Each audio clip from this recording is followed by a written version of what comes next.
Amber Grove. A neighborhood where lawns are perfectly trimmed, windows sparkle, and everyone believes they know who belongs. But that night, a black boy walking home was enough to bring everything crashing down. One call. One assumption. One moment that almost cost a child everything. And someone walking their dog witnessed all of it. It was the kind of evening that made people forget the world could be cruel. Amber Grove, a small gated community on the north edge of Charleston, South Carolina, was bathed in soft gold. The sun, just beginning to dip below the horizon, splashed its warmth across trimmed hedges, white fences, and red brick homes with shutters that matched like something out of a lifestyle magazine. I was walking my dog, Winston, a lazy golden retriever more interested in sniffing grass than doing his business down Halcyon Drive. It was part of my usual loop, something I did more out of routine than necessity. Most evenings here looked the same.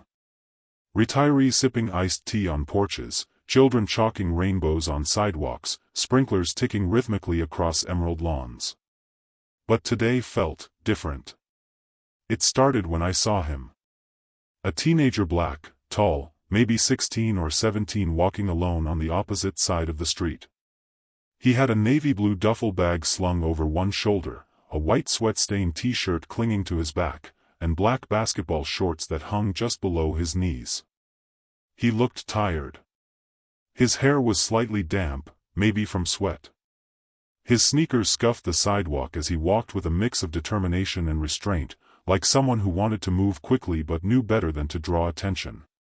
There was nothing unusual about him, not really. But I noticed how he looked around. Not frantically. Not suspiciously. Just cautiously. I've lived in Amber Grove long enough to recognize people, most of them, at least. And I didn't recognize him. But that didn't mean anything. There are cousins, friends of kids, distant relatives visiting all the time. Kids ride their bikes through here from nearby neighborhoods. Still, I caught myself staring longer than I should have. He paused for a second under the shade of a tall sycamore tree, adjusted his bag strap, and pulled his earbuds back into place. Whatever music he was listening to must have been loud. I could faintly hear the thump of bass as I crossed near him. Then he started walking again, back straight, posture proud but alert. I was about to move along when I noticed something else. Across the street, behind the sheer curtains of a powder blue colonial house, someone was watching him. Mrs. Clarice Alton. She'd been in the neighborhood since Amber Grove was just 2 rows of homes and a big promise on a billboard. The kind of neighbor who knew which kids played where, whose trash cans weren't brought in on time, who walked their dog off-leash. Always polite, but vigilant, some would say overvigilant. She was sitting in her usual chair by the bay window, a floral mug in her hand and her eyes glued to the boy. I could tell even from where I stood that she was analyzing him. Her lips tight, her body rigid. I looked back at the kid still walking, still doing absolutely nothing but minding his own business. Then it happened. I'm not sure exactly when Mrs. Clarice picked up the phone. But I remember the moment she set her teacup down. Her posture shifted, she leaned forward ever so slightly in her cream-colored chair, her eyes narrowing behind the spotless window of her powder blue colonial. It was the kind of movement I'd seen her do many times before, watching, judging, noting. But this time, her gaze felt different. Focused. Cold. Like a motion sensor that had just been tripped. I stood across the street, Winston sniffing the grass beside me, and I could see the outline of her silhouette perfectly framed in the bay window. Her body was still, but there was a tightness in her shoulders, a kind of slow-bubbling urgency pressing against the glass. She was watching Corey, the black teenage boy who had walked past like dozens of others before him. Only this time, something in her mind decided he was different. She didn't see a tired kid coming home from practice, dripping sweat in a Franklin basketball t-shirt. She didn't see the slouched posture of someone who just wanted to get inside, shower, and maybe scarf down some leftover pasta before homework. She saw a problem. You see, Mrs. Clarice believes in order. Amber Grove is her sanctuary. Her mirror-polished kingdom of hedges and HOA newsletters. It's the place she invested her retirement into, a fortress of stability, and anything unfamiliar threatens that balance. And Corey? He didn't fit. He wasn't driving a luxury car. He didn't have a key fob to the private gate. He wasn't wearing vineyard vines or loafers. And above all, he wasn't white. I could imagine the dialogue unfolding in her mind as she watched him from behind the curtain. I've never seen this boy before. He doesn't walk like the neighborhood kids. Why is he looking around like that? Maybe he's checking out the houses. I'm not being racist. It's just a feeling. Better safe than sorry. This is how things escalate when people ignore signs. And just like that, she had convinced herself that a 16-year-old boy carrying a gym bag was a threat. She reached for her phone. I heard her faint voice behind the glass. I couldn't catch every word, but I caught enough. She didn't sound panicked. She didn't sound alarmed. She sounded calm. Precise. Like she was calling to report a broken sprinkler or a missing UPS package. 911, what's your emergency? Yes, I'd like to report a suspicious individual. What is the person doing? He's a black teenager. I've never seen him before. He's walking through the neighborhood, carrying a large bag. Is he threatening anyone? No, but he keeps looking around. I don't know what's in the bag. Has he tried to enter any homes? Not yet, but I'm not sure. It just doesn't feel right. That last sentence was all they needed. It just doesn't feel right. Not a crime. Not an action. Not a threat, just a feeling. And that feeling? It was enough to bring two armed officers speeding into Amber Grove. It was enough to turn a walk home into a scene. It was enough to make Corey James, a tired basketball kid, look like a suspect. I stood still. My palms were damp. Because I knew Clarice wasn't a bad person. She didn't have a Confederate flag bumper sticker. She probably donated to local causes, voted in every election, smiled at the mailman. But she was the type of person who could say, "I don't see color," while dialing 911 on a child who didn't look like her grandson. She wasn't calling out of hatred. She was calling out of fear. The quiet, whispered kind of fear that's been passed down through generations. The kind that gets embedded in news cycles and neighborly gossip, and the warning tone of a mother's voice when she says, "Stay out of that side of town." She thought she was protecting something. But she didn't realize what she was endangering. I looked back at Corey. Still walking. Still unaware of the phone call that had just sealed the next 10 minutes of his life. Still just trying to get home. And yet, somewhere in the dispatch line, he had already become the suspicious black male, a label that has cost too many boys too many futures.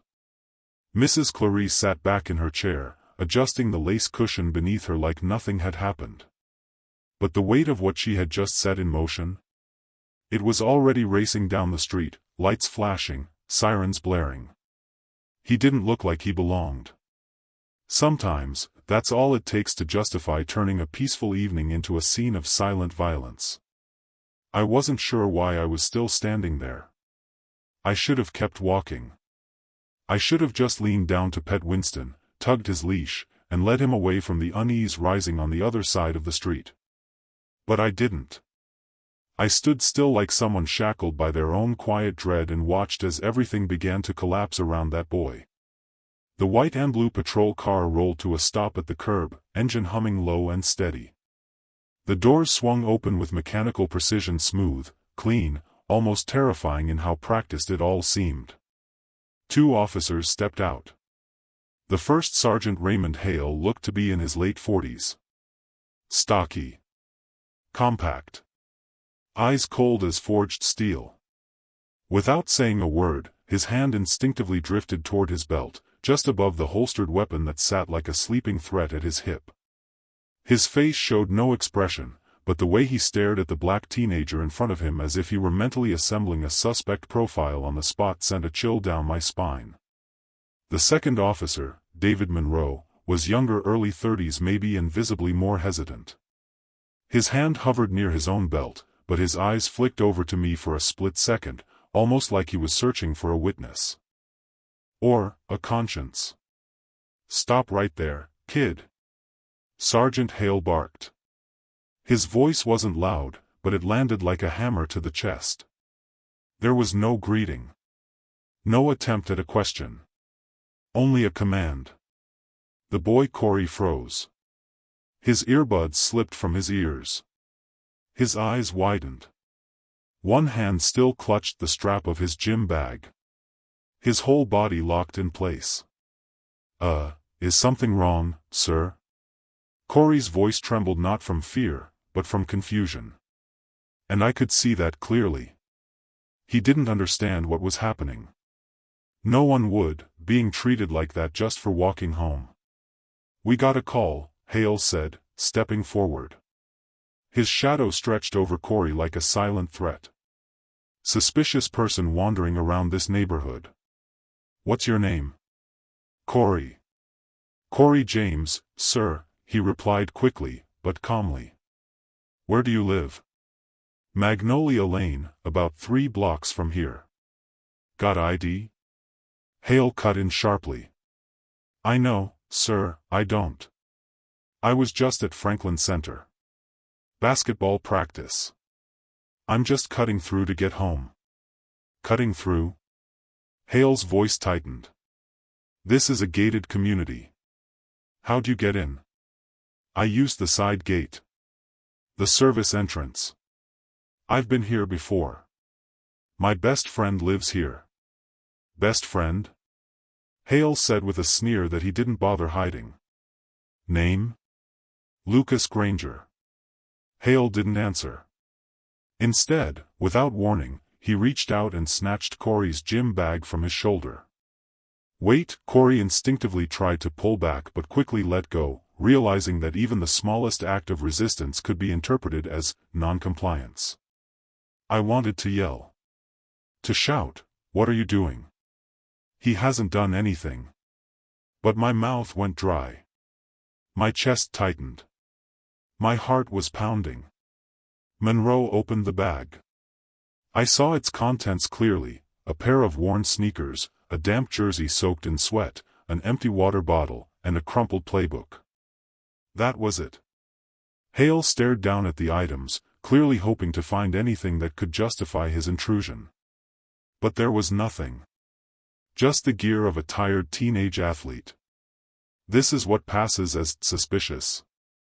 I thought to myself, barely able to contain the surge of frustration building in my gut. "Why didn't you take the main road?" Hale continued, still no apology in sight. Corey lowered his head slightly, trying to hold on to his composure. "Because it's farther. I just wanted to get home faster. It's getting dark." A breeze stirred the trees above us, but the air on the ground felt thick, unmoving, like everything was being held in suspension. Hale looked at Corey with eyes like weighted scales, measuring, what? Guilt? Threat level? Skin tone? Monroe, the younger one, was beginning to shift on his feet. He glanced at me again. Our eyes met. He knew. He knew I saw everything. But what could I say? I was a bystander. A silent observer. And in this world, who listens to the silence of witnesses? Sergeant Hale spoke again. "What else are you carrying besides the bag?" Corey swallowed hard. Slowly, deliberately, he reached into his back pocket, both hands visible, palms open, every movement exaggerated with care. Like someone trained to survive the choreography of being misunderstood. "Just my phone, and house keys," he said quietly. And just then another sound broke the tension. A low hum. Tires skidding lightly on pavement. A black SUV pulled up fast. Clean. Intentional. The door opened. and a black woman stepped out. Tall. Poised. Powerful. A long coat flared slightly as she moved. Her heels clicked sharply against the asphalt, not rushed, not frantic like a slow war drum announcing the end of a nightmare.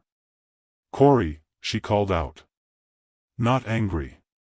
Not afraid. Her voice rang with precision and gravity. The voice of someone who had stood on the front lines before. Corey looked up. His eyes lit up with recognition like a drowning boy catching the glint of a lifeboat. That was his mother. But she wasn't just any mother. She was Special Agent Ava James. I recognized her immediately. I'd seen her once on TV, standing behind a podium at a federal press conference about a gang takedown in Colombia. And in that instant, both officers froze. Hale's posture stiffened like he'd just touched live wire. Like he'd come face to face with someone who couldn't be bullied. And I knew the real confrontation had only just begun. Ava didn't raise her voice. She didn't need to. Her presence alone shifted the atmosphere like a storm rolling in, silent, inevitable, and undeniable. She stopped a few feet away from the officers, her eyes locking first onto Sergeant Hale, then onto Monroe. "Is there a reason you're detaining my son?" she asked, calm but clipped. Her tone carried the weight of someone used to commanding attention and getting it. Hale opened his mouth to speak, but Monroe beat him to it. "Ma'am, we received a call about a suspicious person in the area. We're just doing a check." "A suspicious person," Ava repeated, her eyes narrowing. "Walking. With a gym bag. After basketball practice." She turned slightly to look at Corey, who was standing motionless, his shoulders tense but his eyes locked on her, searching for comfort in her strength. Ava stepped closer to him, placing a protective hand on his back. "Did you find anything?" she asked, now addressing Hale. He shifted uncomfortably. "No, ma'am. Just some gym clothes, a water bottle." "Then why," Ava said, stepping forward, voice still calm but laced with steel, "is he standing here like a criminal while you're holding his bag like evidence?" Hale opened his mouth, then closed it. No good answer. Ava slowly reached into her coat pocket and pulled out her federal badge. "Special Agent Ava James. FBI." She held it out, letting the badge gleam in the last light of day. "This is my son. His name is Corey James. He lives 3 blocks from here.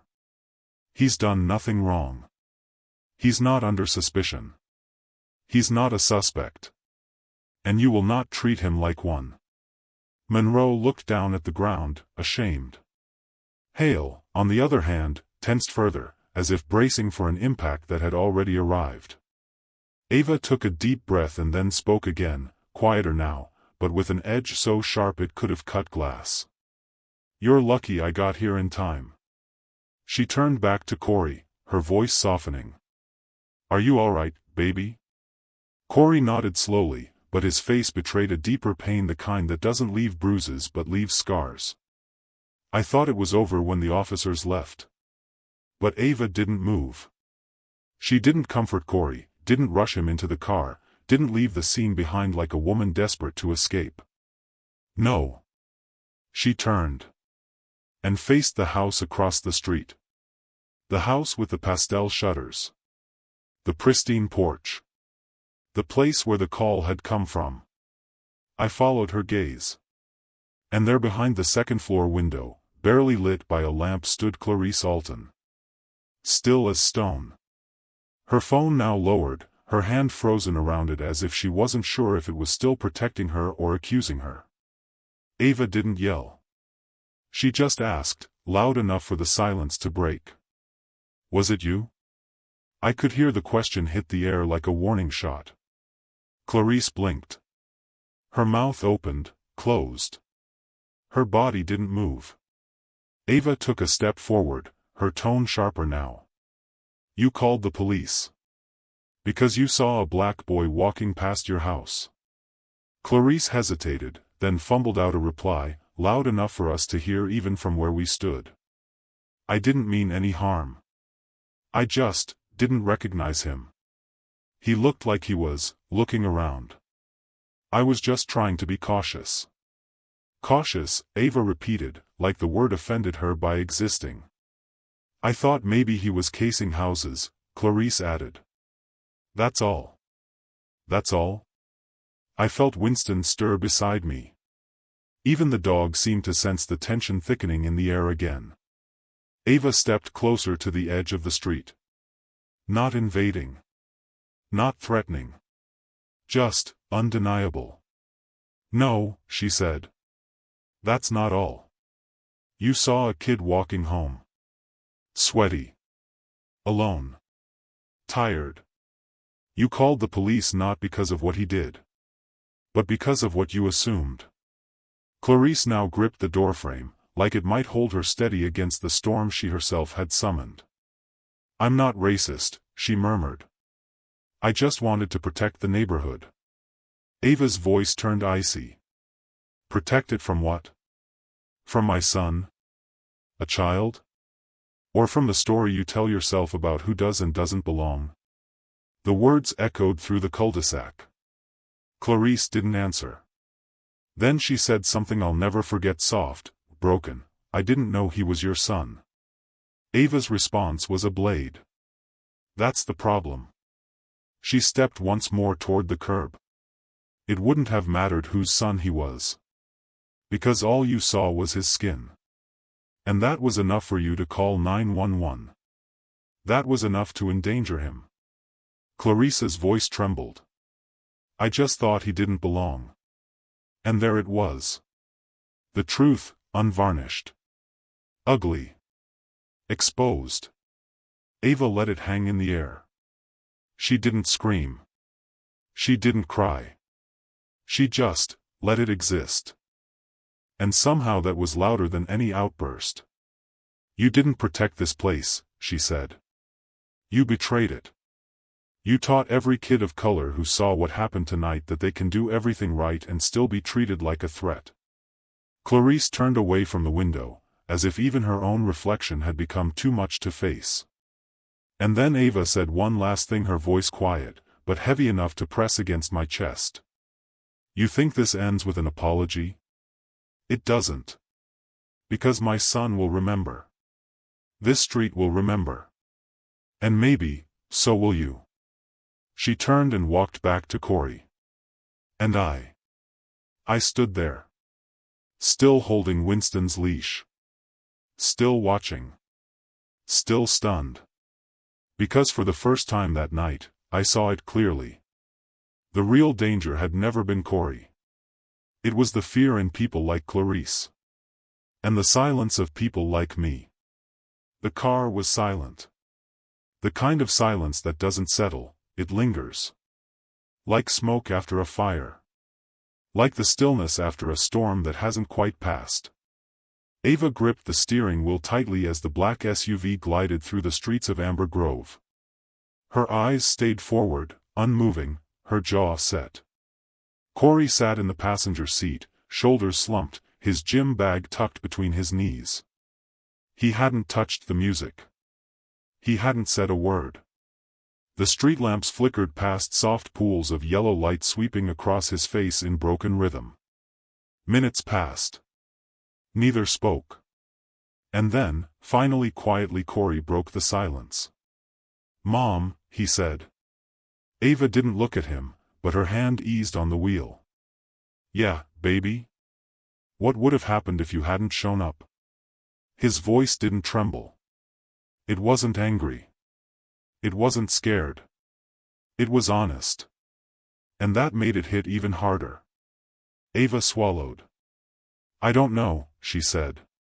It was the most truthful thing she could offer. He nodded, lips pressed into a line. Another moment passed. Do you think they would have believed me? If I said I was just walking home? Ava exhaled slowly. They didn't want to believe you. Corey looked out the window again. His reflection stared back at him, older than he remembered, tired in a way no 16-year-old should feel. You always said, don't run. Don't reach. Keep your hands out.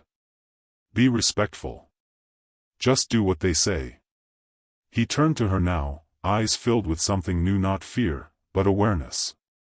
A sad kind of clarity. I did everything right. Ava nodded, her throat tight. I know you did. And then, the words he had been holding on to all night finally rose. So why wasn't it enough? Ava blinked hard. She blinked again. But no tears came. Because she couldn't cry right now. Not while driving. Not while her son sat beside her, unraveling everything he thought he understood about the world. She pulled over. The SUV came to a quiet stop beneath a streetlight. Ava turned to face him. Because the rules don't always protect us, Corey, she said. We teach you to follow them because we want you to survive. But surviving isn't the same as being free. Corey didn't look away. It's not fair. No, Ava said. It's not. He stared out the windshield, eyes glossed with something between exhaustion and realization. And then he asked the question she feared most. How many other kids never got lucky? Ava's heart cracked. She didn't answer. Because they both already knew. The car was silent. The kind of silence that doesn't settle, it lingers. Like smoke after a fire. Like the stillness after a storm that hasn't quite passed. Ava gripped the steering wheel tightly as the black SUV glided through the streets of Amber Grove. Her eyes stayed forward, unmoving, her jaw set. Corey sat in the passenger seat, shoulders slumped, his gym bag tucked between his knees. He hadn't touched the music. He hadn't said a word. The street lamps flickered past soft pools of yellow light sweeping across his face in broken rhythm. Minutes passed. Neither spoke. And then, finally quietly Corey broke the silence. Mom, he said. Ava didn't look at him, but her hand eased on the wheel. Yeah, baby? What would have happened if you hadn't shown up? His voice didn't tremble. It wasn't angry. It wasn't scared. It was honest. And that made it hit even harder. Ava swallowed. I don't know, she said. It was the most truthful thing she could offer. He nodded, lips pressed into a line. Another moment passed. Do you think they would have believed me? If I said I was just walking home? Ava exhaled slowly. They didn't want to believe you. Corey looked out the window again. His reflection stared back at him, older than he remembered, tired in a way no 16-year-old should feel. You always said, don't run. Don't reach. Keep your hands out. Be respectful. Just do what they say. He turned to her now, eyes filled with something new, not fear, but awareness. A sad kind of clarity. I did everything right. Ava nodded, her throat tight. I know you did. And then, the words he had been holding on to all night finally rose. So why wasn't it enough? Ava blinked hard. She blinked again. But no tears came. Because she couldn't cry right now. Not while driving. Not while her son sat beside her, unraveling everything he thought he understood about the world. She pulled over. The SUV came to a quiet stop beneath a streetlight. Ava turned to face him. Because the rules don't always protect us, Corey, she said. We teach you to follow them because we want you to survive. But surviving isn't the same as being free. Corey didn't look away. It's not fair. No, Ava said. It's not. He stared out the windshield, eyes glossed with something between exhaustion and realization. And then he asked the question she feared most. How many other kids never got lucky? Ava's heart cracked. She didn't answer. Because they both already knew. I stood there long after the car disappeared. The night had fallen silent again. But it wasn't the same silence as before. It was deeper. Heavier. Like something had been peeled away from the heart of this neighborhood and what remained was raw and real. Winston sat quietly at my feet, sensing I was no longer in the same world I'd started this walk in. Across the street, Clarice had vanished behind her curtains. Lights still glowed softly in her window, but her figure never returned. I kept thinking about Corey. About Ava. About how fast things can spiral from concern to confrontation. And I thought about myself. Because I hadn't called the police. But I hadn't said anything either. I had just watched. I had watched as a black child was turned into a threat by nothing more than fear. I had watched as a mother had to become a shield, a sword, a voice, a storm all in one breath. I had watched and I had stayed silent. And that silence, I now realize, is part of the problem. Because silence is not neutral. Silence is complicity. The next day, I passed Corey's face in my mind 100 times. I kept wondering if he would ever feel safe walking anywhere again. If Ava had to live every day bracing for another call, another moment, another flash of blue and red in her rearview mirror. How many mothers like her never make it in time? How many boys like Corey are left standing alone with their hands up, their eyes wide, their truths ignored? I still don't know how to fix this. But I know I won't be silent next time. I will speak. Even if my voice shakes. Because justice doesn't begin in courtrooms or policy, it begins on sidewalks, in driveways, in the quiet moments when someone decides to say, "This is not okay." You may have never called 911 on someone walking by, but if you stayed silent while injustice unfolded, you were part of the silence that allowed it. If this story moved you, share it. Repost it. Send it to someone who needs to see it. We can't change the past, but we can choose who we are next time.